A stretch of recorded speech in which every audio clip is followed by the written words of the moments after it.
बड़ा ही मेहरबान और निहायत रहम वाला है। अस्सलामु अलैकुम, आदाब, नमस्कार। ये मुझको लाइव है देखो। हाँ? कुछ और बताओ तो। खाने खा के टर्न ऑन करो इधर लाइव चलाते तब तक कनेक्ट हो जाए सब। हो गया लो पकड़ो। जुड़ रहे हैं। शुरू करता हूँ अल्लाह के नाम से जो बड़ा ही मेहरबान और निहायत रहम वाला है। अस्सलामु अलैकुम, आदाब, नमस्कार। भाइयों, एक दिन फेसबुक पर लाइव आने के लिए हमारी पार्टी की तरफ से आदेश हुआ था, लेकिन दुर्भाग्यवश जनपद गोंडा में एक कोरोना पॉजिटिव व्यक्ति पाया गया था। उसके वजह से लाइव को स्थगित करना पड़ा। लेकिन मुझे कल बेपनाह और बेहद खुशी हुई कि जो कोरोना पॉजिटिव व्यक्ति था और वो स्वस्थ होकर और स्वास्थ्य विभाग के द्वारा सम्मानित होकर वो ठीक होकर अपने परिवार के बीच में गए। इससे हम लोगों को एक बहुत बड़ा प्रेरणा लेना है कि कोरोना कोई बहुत बड़ी बीमारी नहीं है, बशर्ते ये है कि हमको अपने इम्यूनिटी पावर को मेंटेन रखना है। अब जैसे लाइव सेशन तो काफ़ी लोगों ने चलाया, जिले के अंदर सभी लोगों ने कोविड-19 के तहत क्या करना है, कैसे रहना है, सोशल डिस्टेंस को मेंटेन रखना है, ये सारी चीज़ें बताई गई है और उस पर सभी लोगों को मालूम भी है। लेकिन हम कुछ बात इस कोरोना से संबंधित भी करेंगे, लेकिन आज मैं अपने प्रथम कथन में यह कहना चाहता हूं कि कोरोना जैसी बीमारी को, वायरस को पहली बात हम आप लोग मजाक में ना लें, क्योंकि ये हमारे भारत की ही प्रॉब्लम नहीं है, बल्कि ये पूरी दुनिया की प्रॉब्लम है। मैं आपको बताना चाहूँगा कि इस वायरस से अमेरिका परेशान है, इस वायरस से इंग्लैंड परेशान है, ब्रिटेन परेशान है, सऊदी अरब है, कुवैत है, बहरीन है, नेपाल है, भूटान है, तिब्बत है आदि पूरी दुनिया इस वायरस से परेशान है। और जिन जिन कंट्रियों ने लॉकडाउन नहीं किया, उनके नतीजे हमारे और आपके बीच में रूबरू हैं। वो चाहे सोशल मीडिया के माध्यम से, चाहे वो न्यूज के माध्यम से, आप उससे दिन प्रतिदिन रूबरू होते हैं। आज हमारे भारत की स्थिति, लगभग संपूर्ण भारत में कोरोना पॉजिटिव के मरीज 42,000 से ऊपर प्रेजेंट टाइम में चल रहे हैं। लेकिन मैं ईश्वर, अल्लाह और भगवान से यही मैं गुजारिश करूंगा कि इस वबा को हम लोगों से जो भी गलतियां हो गई हो उसको माफ़ कर दे, और अल्लाह से यही दुआ हम करेंगे कि ये लोग जो कोरोना पॉजिटिव हुए हैं ये सभी लोग स्वस्थ हो जाए। भाइयों, ये तो बात हुई कोरोना से संबंधित। हम आजकल सोशल मीडिया के माध्यम से देखते हैं, कोरोना तो बहुत बड़ी प्रॉब्लम तो हमारे देश के अंदर है ही है, लेकिन दो प्रकार के कोरोना हमारे यहाँ है। एक तो कोरोना बाहरी वाला है, दूसरा आंतरिक कोरोना है। अब आंतरिक कोरोना में हम ये बताना चाहेंगे कि जो जिस प्रकार से लोग नफरत भरी माहौल को पैदा कर रहे हैं, जिस तरीके से हिंदू मुसलमान की बात कर रहे हैं, ये बिल्कुल बिल्कुल बिल्कुल ठीक नहीं है। क्योंकि ये भारत देश है, यहाँ पर सभी जात मजहब इसके बगैर, एक दूसरे के बगैर ये काम नहीं चलने वाला है। क्योंकि जब हम लोग कभी इंडिया से बाहर जब हम जाते हैं और जब पहचान पूछी जाती है, तो हम ये नहीं कहते हैं वहां पर कि हम मुस्लिम हैं, हम हिंदू हैं, हम ईसाई हैं, हम सिख हैं। हमारी वहां पहचान अगर होती है तो यही होती है कि किस मुल्क से आप आए हैं, तो हम बड़े शौक और फख्र और नाज के साथ हम कहते हैं कि हम भारत से आए हैं। तो ये हम लोगों को जो नफरत भरे मैसेज सोशल मीडिया के माध्यम से, टेलीविजन के माध्यम से जो लोग भेजने का काम करते हैं, इस कोरोना को, आंतरिक कोरोना को खत्म करने के लिए ये कोई और जिम्मेदारी नहीं लेगा, ये 130 करोड़ भारतवासी के लोग लेंगे। हम ऐसे लोगों का बहिष्कार करेंगे, ऐसे लोगों को हम बिल्कुल पसंद नहीं करेंगे जो गंगा और जमुनी तहजीब में आग लगाने का काम कर रहे हैं। हम उसको बिल्कुल पसंद नहीं करेंगे। भाइयों, मैं कुछ बात ये भी आज के जब सुबह कल हमारा 3 मई को लॉकडाउन पूरा होने के बाद 17 मई तक भारत सरकार के द्वारा जनता जनार्दन को, अपने जनता को सुरक्षित रखने के लिए लॉकडाउन को बढ़ाया। ये हमारे और आपके लिए जो कुछ भी निर्णय लिया है माननीय प्रधानमंत्री महोदय जी ने, ये हमारे आपके सुरक्षा की दृष्टि से लिया है। ये काबिलियत तारीफ है। इसमें यह नहीं है कि किसी राजनीतिक पार्टी को हम उस चश्मे से देखें।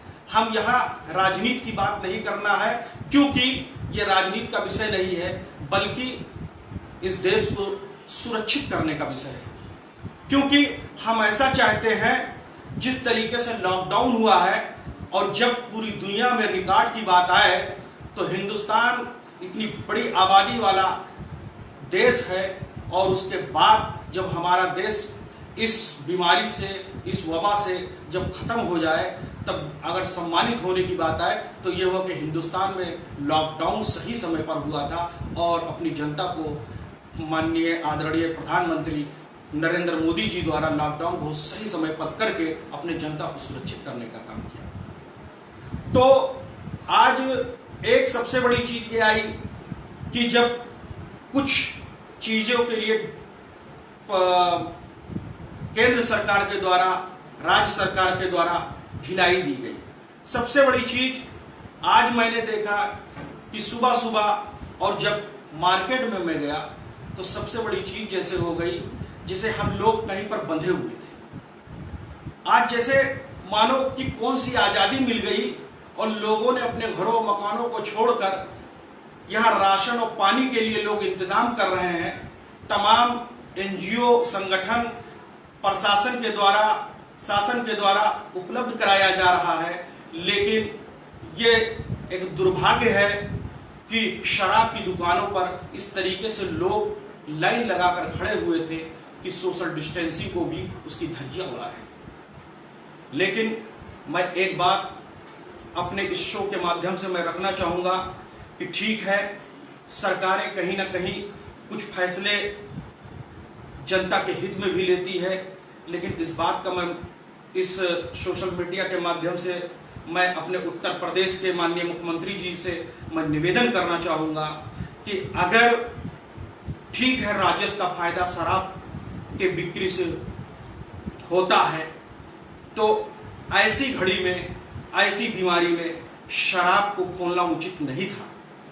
क्योंकि ये इस समय पर शराब के लिए मुझे कहने की ज़रूरत नहीं है, तमाम घर की औरतें, तमाम परिवार शराब पी के लोग जाते हैं, घरों में तनाव करते हैं, घरों में मारपीट करते हैं, तमाम तरीके से बातें होती है।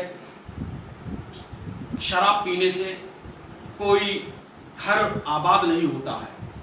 और अगर रेवेन्यू की बात अगर की जाए, जिस तरीके से आपने शराब को खोलकर प्रदेश के राजस्व को बढ़ाने का काम किया है, तो मैं इस सोशल मीडिया के माध्यम से मैं अपनी बात को, मैं एक भारत के नागरिक के तौर पर मैं एक बात रखना चाहूँगा कि रेवेन्यू बढ़ाने की अगर बात है तो सबसे बड़ी चीज़ है कि उत्तर प्रदेश में जब भारतीय जनता पार्टी की सरकार बनने हुई थी, उससे पहले आपने मैनिफेस्टो जारी किया था कि हम प्रदेश के अंदर अवैध बूचड़खाने हम बंद करेंगे। इस बात का हम आपका तहे दिल से हम खैर मकदम करते हैं, लेकिन अवैध पर बात हुई थी, ना कि वैध पर हुई थी। अगर देखा जाए शराब को जिस तरीके से खोला गया है, उसी तरीके से वैध बूचड़खाने, माननीय मुख्यमंत्री जी से मैं निवेदन करूंगा कि नियमों को लागू करते हुए हमारे प्रदेश में जिस तरीके से एबीपी न्यूज के माध्यम से 11,300 करोड़ का टैक्स स्लाटर हाउस के माध्यम से जाता है, जो भारत सरकार को रेवेन्यू आता है, तो कहीं ना कहीं ये भी अगर रेवेन्यू आता है तो ये भी कोई जुर्म नहीं है।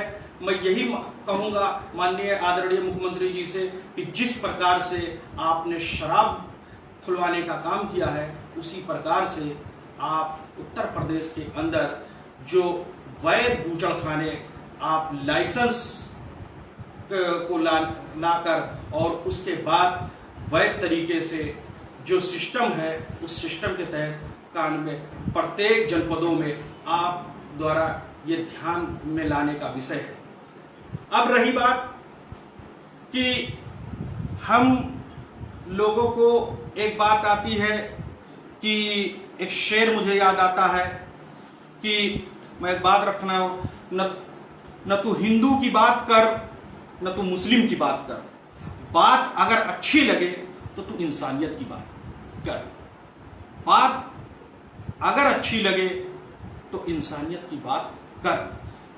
हम अपने इस सोशल मीडिया के माध्यम से ये भी कहना हम चाहेंगे कि हम लोगों को सबसे बड़ी चीज़ ये है, हम सभी लोग भारतवासी हैं। जो कोरोना को हराने के लिए जब तक हम आप एकजुट नहीं होंगे और डिसिप्लिन को हम नहीं बनाएंगे, तब तक कोरोना हमारे आपके बीच से नहीं जाने वाला है।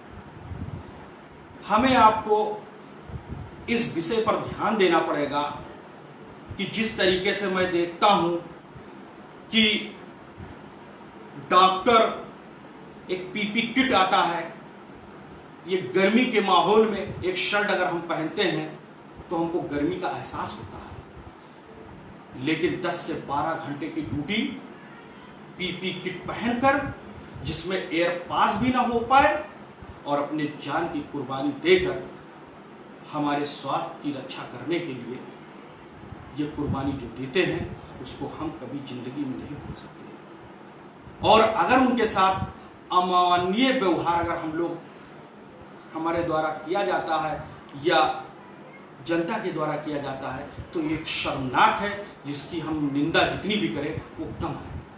रही बात पुलिस डिपार्टमेंट की, भाई हर आदमी को शौक है कि अपने घर में हम आराम करें, सुकून करें। आज जो पुलिस 8-8 घंटा की ड्यूटी करती थी, आज वो पुलिस 24-24 घंटा हमारी आपकी रक्षा करने के लिए वो दिन रात मेहनत कर रही है। ये भी सब बधाई के पात्र हैं। सफाई कर्मचारी जो लोग हैं, हमारे मोहल्लों के, हमारे वार्डों की जो सफाई करते हैं, वो भी लोग सब बधाई के पात्र हैं। हम इन लोगों के साथ ऐसा अमानवीय व्यवहार बिल्कुल न करें कि जिससे इनके मन को ठेस पहुंचे। जिन लोगों ने इनके साथ गलत तरीके से व्यवहार किया है, उसके लिए मैं बहुत दुखी हूं। मेरे भाइयों और दोस्तों, मैं एक बात और भी कहना चाहता हूं कि लोग कहते हैं ये देश तुम्हारा भी है, हमारा भी है, उनका भी है, इनका भी है। ये देश हम सभी भारतीयों का है। हमारे देश में एक मसला मैं रखना चाहता हूँ, एक फल मैं अपने जीवन का तजुर्बा मैं आपके पेश सामने रखना चाहता हूँ। हर कंट्री, हर देश परेशान है अपनी आवाम को बचाने के लिए, लेकिन एक आपके सामने उदाहरण मैं रखना चाहता हूँ, लोगों के बीच में एक नजीर पेश करिए। एक फल आता है खरबूजा। जब आप खरबूजे को घरों पर लाइए तो उसके बाहरी सतह पर आप देखेंगे कि कई भागों में बटे हुए हैं। तो देखने में लगता है कि जब बाहर का अंजाम यह है तो अंदर का अंजाम भी ऐसा होगा। लेकिन हमारा भारत देश में हम धनी है कि बाहर से हम कुछ भी दिखते हैं, लेकिन जब आक्रमणकारी कोई हमारे ऊपर आता है तो चाहे वो हमारा हिंदू भाई हो, चाहे मुस्लिम भाई हो, चाहे सिख हो और ईसाई हो, खरबूजे को जब आप काटिएगा तब उसके अंदर एक समान आप पाएंगे। उसी तरीके से हम लोग एकजुट होकर इस सांप्रदायिक ताकतों को बहिष्कार करके और उसके बाद उनके मंसूबे को हम दरकिनार करने का काम हम भारतीय लोग करते हैं। आज रही बात, एक शेर मैं अर्ज करना चाहूंगा। ये मुल्क तेरा है न मेरा है, न उसका है न इसका है। अगर बात मानी नहीं गई तो नुकसान हम सबका है। हम लोग बात यहां होने लगती है पार्टी बेस पर। मैं भी मानता हूं कि मैं भी प्रगतिशील समाजवादी पार्टी का मैं जिला महासचिव हूं, तो जिला सचिव हूं। हमारा कुछ लोग बहुजन समाज पार्टी के भी लोग हैं, कांग्रेस के भी लोग हैं, भारतीय जनता पार्टी के लोग हैं। लेकिन जब देश की जनता उनको चुनकर देश की सबसे बड़ी पंचायत में भेजने का काम करती है तो वहाँ पर पार्टी नहीं, विचार कुछ भी अलग अलग हो, लेकिन काम सबका एक होता है। आज हमारे देश के प्रधानमंत्री को मैं बधाई देना चाहूँगा और अपने प्रदेश के मुख्यमंत्री जी को भी मैं बधाई देना चाहूँगा कि और उसके साथ साथ में सबसे पहले मैं 130 करोड़ भारतवासी को भी मैं बधाई देना चाहूँगा। सरकारें जो हम देख रहे हैं 2007 के बाद जो भी सरकारें प्रदेश में हो, बन रही हो, चाहे देश में बन रही हो, फुल मैच्योरिटी की बन रही है। और ये हमारे भारतवासियों की एकता की एक मिसाल है, ताकि कल को कोई सरकारें ये कभी ना कहने को पाए कि भाई हमें बहुमत नहीं साबित हुआ था तो इस वजह से हम देश के प्रति कोई काम नहीं कर पाए। जनता ने बहुत बड़ी जिम्मेदारी देकर चाहे वो प्रधानमंत्री जी को बनाने का काम किया हो और चाहे इस प्रदेश के मुख्यमंत्री को बनाने का काम किया हो। कोई बहानेबाजी नहीं चल सकती है, क्योंकि जनता ने विश्वास करके पूर्ण बहुमत की सरकार बनाई है और हर जनता को, भारत के नागरिकों को एक उम्मीद, एक लालसा है, एक उम्मीदों की एक किरण दिखाई दे रही है कि हमारा भारत एक आधुनिक भारत बनकर उभरेगा और हमारे भारत के लोगों एकजुट हैं और हमारा भारत तरक्की पर होगा। ये एक सोचने का विषय है। लोग अक्सर सोशल मीडिया पर जिस तरीके से मैं देख रहा हूं, मैं बहुत दुखी भी हूं कि सत्ता के मंदिर में जो जनता के सेवक चुनकर जाते हैं और सब्जी के ठेले वाले गली मोहल्ले में जाते हैं, उनसे ना पूछा जाता है। अरे ये संघर्ष की घड़ी में आपको खाद्य पदार्थ की सामग्री आपके घरों तक अगर पहुंचाने का काम जिस तरीके से अपने जान पर खेलकर वैश्विक महामारी में आपके बीच में ले जाने का काम अगर करते हैं तो ये बहुत बड़ा पुण्य का काम है। और उनसे हम फिर जात पूछें, क्या यही हमारा भारत है? हमें अफसोस है, हमारा भारत को एक मुझे शेर याद आता है कि तुम लाख साजिशें करो हमको तोड़ने की, तुम लाख साजिशें करो हमको तोड़ने की, हम नहीं टूटेंगे तुम्हारे नफरत भरी अफवाहों से, क्योंकि हम एक हैं, हम सब भारतीय हैं और लोग हमें वर्गीकरण करना चाहते हैं। भाई आप फूल को ले लीजिए, चमेली का फूल लाइए, उसका नीचे का अस्तर अगर हरा है तो ऊपर पीला है। रंगों में विभाजन कर रहे हैं, पीला है तो हिंदू से इंडिकेट कर रहे हैं, हरा है तो मुस्लिम से इंडिकेट कर रहे हैं। ये क्या है? लेकिन उस पर अगर आप नजर डालोगे तो वो आपकी नजरों में विभाजित दिखाई दे सकते हैं, लेकिन मेरी नजरों में वो आपस में एक है, एक दूसरे की जरूरत है। हम शब्द कितना अच्छा बना है, हा से हिंदू, मां से मुस्लिम। आप हमारे बीच में खाई पैदा करना चाहते हो? ऐसा नहीं हो सकता। ये नफरत की दीवार कोई नहीं तोड़ेगा। 130 करोड़ भारतवासी इस नफरत की दीवार को हम तोड़ेंगे और मुंह तोड़ के हम जवाब देंगे। कल की घटना भी मुझे बहुत शर्मनाक हुई। पाकिस्तान अपने बार बार हरकतों से बाज नहीं आ रहा है, अपनी आवाम को तो सुरक्षित कर ही नहीं पा रहा है, और उसके बाद जिस तरीके से 5 वीर जवानों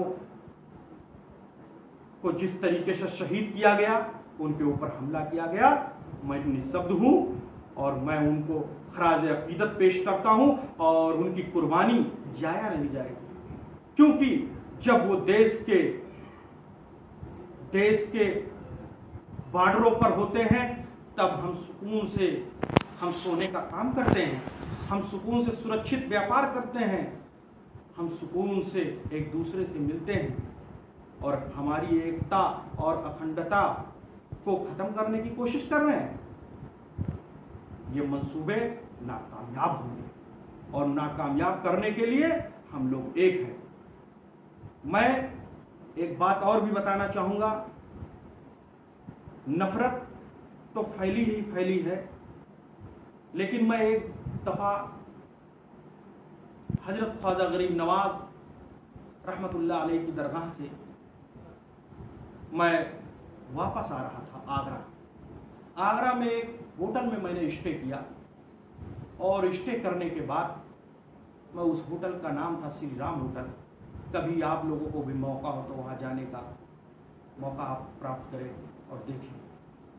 उस होटल वाले के पास मैं जब गया और मैंने कहा कि हमारे पास फैमिली है, हम 2 लोग हैं और जुमेरात का दिन था जिसको थर्सडे बोलते हैं, और हमने कहा कब तक रहना है? हमने कहा भाई साहब कल तक हम रहेंगे।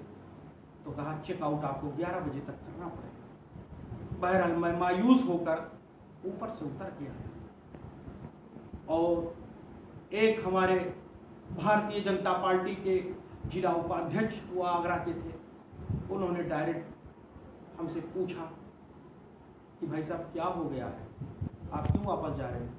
हमने कहा भाई साहब हम क्या छुपाएं, क्या बोले क्या ना बोले, लेकिन जाते जाते बोलना भी ज़रूरी है, क्योंकि उत्पात वही मचाते हैं, उत्पात वही करते हैं जो समाज के असली दुश्मन होते हैं। मालिक हमेशा कोई नहीं चाहता है कि हमारी छवि धूमिल हो।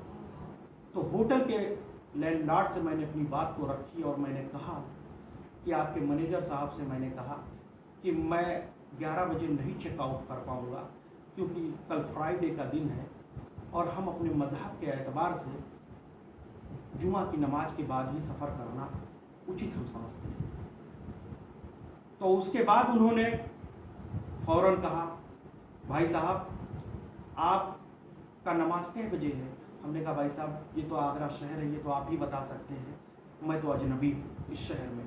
तो उन्होंने कहा कि 1 बजे जमात होती है, 1:30 बजे जमात होती है, और परवेज सलमानी साहब आप मेरे होटल से तब जाइएगा आप अपने नमाज को अदा करके जाइएगा। तो हमने कहा बहुत बहुत शुक्रिया। मैंने नमाज अदा की और उसके बाद 2 के बजाय हम 3 बजे उस होटल से जब रुखसत होने लगे तो अपने आप को मैं नहीं रोक पाया। और फिर मैंने कहा इस नफरत भरी माहौल में एक सोशल मीडिया पर फोटो डालना उचित है, क्योंकि लोग शायद इससे सीखेंगे कि नफ़रत को बुझाने का काम करना बहुत ज़रूरी है। तो उन्होंने फ़ोटो हमारे साथ शूट किया और साथ में अपने विचार को उन्होंने रखा, मैं रोक न सका। तो ये देश वो मेरा है, भारत देश।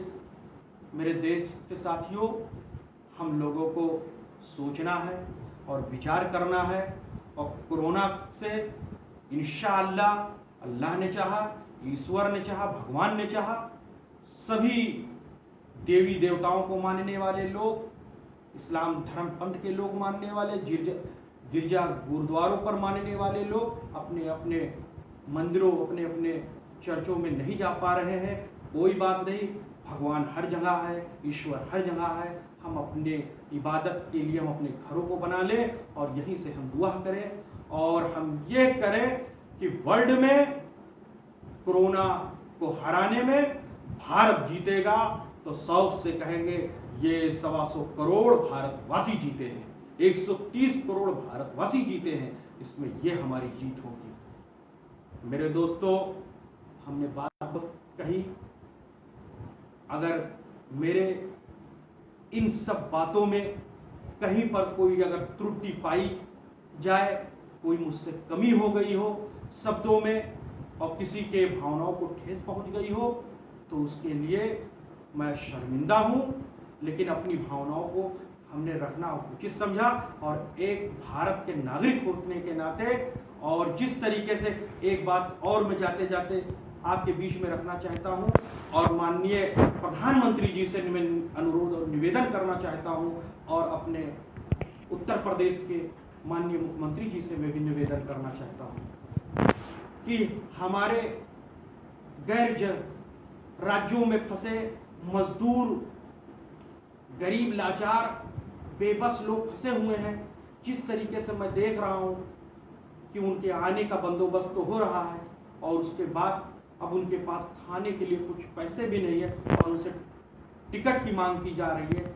इसके लिए मैं शर्मिंदा हूं। मैं यही आप लोगों से मैं निवेदन करना चाहूँगा कि आप लोग इस पर अवश्य ध्यान दें, और जिन लोगों के पास पैसे वगैरह ख़त्म हो चुके हैं, आप अपने स्तर से ऐसी आपदा की घड़ी में आप उन लोगों को निःशुल्क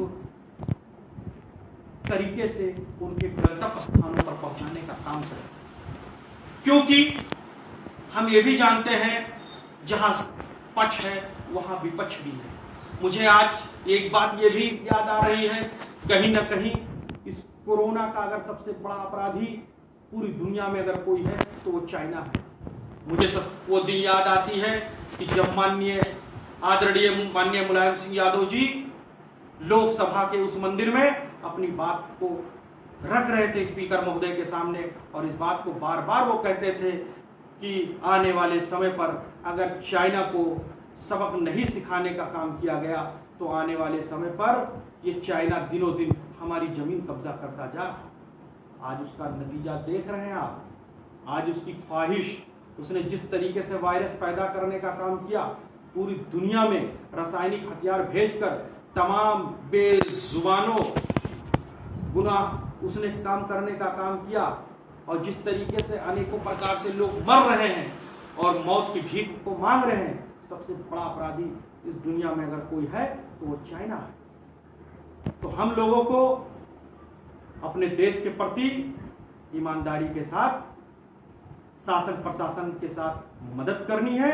और भाइयों, एक बात ये भी मैं कहना चाहूँगा, जो बाहर से आए हुए लोग, चाहे वो हमारे ग्राम सभा के हों, चाहे वो हमारे शहर के हों, चाहे वो हमारे जनपद किसी भी ग्राम सभा में आए हों, ये प्रत्येक नागरिक की एक जिम्मेदारी बनती है। और भारतीय दंड संहिता 1860 अधिनियम 176 के अनुपालन में आप सूचना इतला देने का काम करें, और अपनी जिम्मेदारी से आप हटने का काम ना करें। क्योंकि कोई ज़रूरी नहीं है कि अगर कहीं ना कहीं थोड़ी से पुलिस विभाग से उनके संज्ञान में ना मामला जाए, स्वास्थ्य विभाग के संज्ञान में ना मामला जाए, और चुपके से कोई आकर आपके गांव में बैठ जाए, तो आप एक चीज़ ये जान लीजिए कि एक आदमी से ये वायरस ऐसा है कि न तो इसका कोई वैक्सीन अभी बन पाया है, न कोई इसकी दवा भी बन पाई है। इसका मात्र एक उपाय है सोशल डिस्टेंसिंग। हम अपने लोगों को, अपने परिवार के लोगों को अगर बचा सकते हैं तो केवल सोशल डिस्टेंसिंग के ही माध्यम से, और हम एक नेक काम करने के लिए सूचना देंगे और उसको हम जरूर ये बताएंगे। लोगों को अफवाहें अगर फैलाई गई तो उस पर ध्यान नहीं देना है, उसको बताएंगे कि राष्ट्र हित को ध्यान में देखते हुए भारत में रहने हम लोगों को कुर्बानी देना है, भारतवासी को देना है, क्योंकि कोरोना जैसी बीमारी से लड़ने का मात्र एक उपाय है कि हम भारतवासी एकजुट होकर, एक साथ मिलकर, सभी जात मजहब संप्रदाय के लोग एक साथ मिलकर इस कोरोना को हम हराएंगे। और कोरोना को जिस दिन हम हरा लेंगे, हमारी जीत सबसे बड़ी जीत होगी। एक बात और भी मैं जाते जाते बोलूंगा कि सबसे बड़ी चीज मैं कहूंगा कि लॉकडाउन को अगर खोल भी दिया जाता है तो कुछ हमारे कंट्री उदाहरण के स्वरूप है। लॉकडाउन ही करना मात्र एक उपाय है अपने भारतवासियों को सुरक्षित करने के लिए। मैं माननीय प्रधानमंत्री जी से अपील करूंगा कि ऐसी दुख की घड़ी में हम भारतवासियों का साथ दें। आप अपने शासन के अनुसार आदेश दें और हम भारतवासी एक एक लोग, प्रत्येक नागरिक, जिस तरीके से लाल बहादुर शास्त्री ने जब जंग हुआ था इस देश से, तो इस देश में भंडारण क्षमता पूछा गया था कि कितना है, तो कहा 2 साल तक हम बाहर से कहीं से कोई अनाज नहीं लेंगे, हम अपनी जनता को खिला सकते हैं। तो जनता ने यहाँ पर कहा था हम 2 टाइम भोजन नहीं करेंगे, हम 1 टाइम भोजन करेंगे। तो उन्होंने जब यह संकल्प लिया था, आपने उस तरीके से अपनी इम्तिहान का परिचय दिया था, तो हम मुल्क को बचाने के लिए हम इतनी भी कुर्बानी देने के लिए हम तैयार हैं। और जब जब कुर्बानी मांगी गई है तो ये भारतवासी के लोग फासिक ताकतों को से मुंह तोड़ जवाब देने का काम हम भारत के लोगों ने करने का काम किया है। मेरे दोस्तों, मैं अपनी बात को आपके बीच में रख दिया हूं और मैं बस आप लोगों से यही अपील करूंगा कि आप लोग लॉकडाउन का पालन करें और अपने सामर्थ्य के अनुसार, अपने क्षमता के अनुसार, जिसके पास जो बन पड़े, अगल बगल आसपास के पड़ोस के लोग हैं, आप अपने घर में अगर इंतजाम राशन पानी का ये है, अगर बगल का पड़ोसी अगर भूखा हो गया तो इस्लाम में ये बताया गया वो खाना आपका हराम हो गया। लेकिन एक बात ये भी आपको मैं बताना चाहूंगा, इस्लाम में ये नहीं बताया गया कि बगल का पड़ोसी केवल मुस्लिम हो।